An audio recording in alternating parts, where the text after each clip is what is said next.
So where is it? The laptop. Sir, I'm not here to talk about the laptop. I'm here to talk about the FBI cyber program. You are the assistant director of FBI Cyber. I want to know where Hunter Biden's laptop is. Where is it? Sir, I don't know that answer.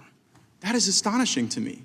Has FBI Cyber assessed whether or not Hunter Biden's laptop could be a point of vulnerability, allowing America's enemies to hurt our country?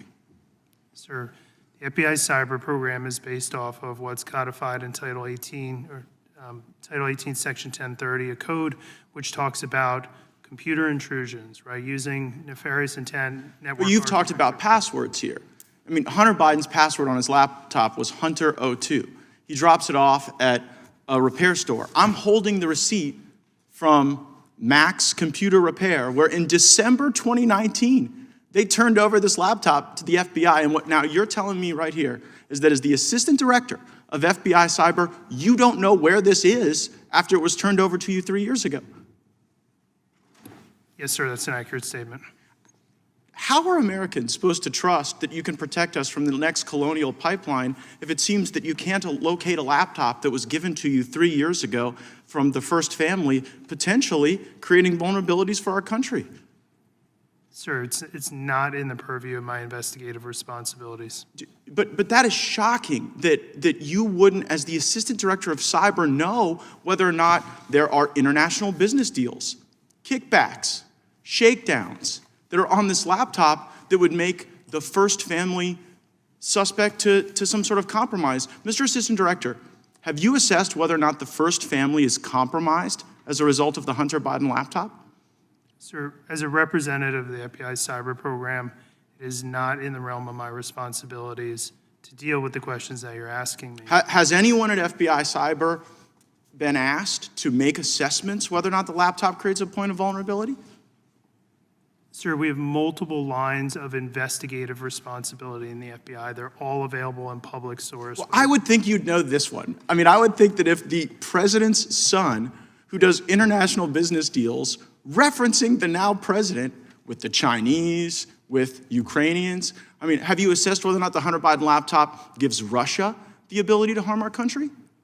Sir, again, we can do this back and forth for the next couple of minutes. I don't have any information about the Hunter Biden laptop or the investigation. But should you?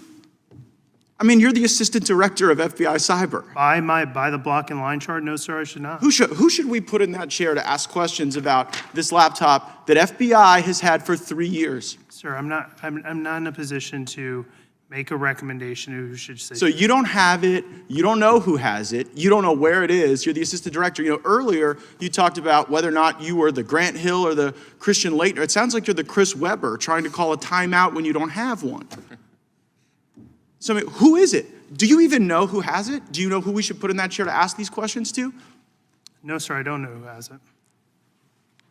Well, could you find out and tell us? You're going to have to give us briefings, thanks to Mr. Liu and Mr. Massey's question about whether or not the FBI was taking a $5 million test drive on the Pegasus system that was being used to target people in politics, people in government, people in the media, people in American life. So will you commit to give us a briefing as the assistant director of FBI Cyber as to where the laptop is, whether or not it's a point of vulnerability, whether or not the American people should wonder whether or not the first family is compromised? Sir, I'd be happy to take your request back to our office. Gosh, I mean, will you advocate for that briefing? Sure. You will? I will be happy to take your request back to FBI headquarters. Well, do you believe that that is a briefing that the Congress is worthy of having, I guess? Sir, I'm not going to answer that question. Right? I'm here to talk. The invitation says oversight of the FBI's cyber division. It does not say anything. Well, right, but I mean, this is a cyber asset. This is a point of vulnerability. If there are passwords, if there are business deals, if there are references to things that could harm our country, like you can't even sit here right now and say that you know that there's not a point of vulnerability. Maybe there are other crimes, maybe there are tax issues or whatever, but as it relates to our, I mean, is the first family sufficient cyber infrastructure to protect? You don't even know if they're compromised.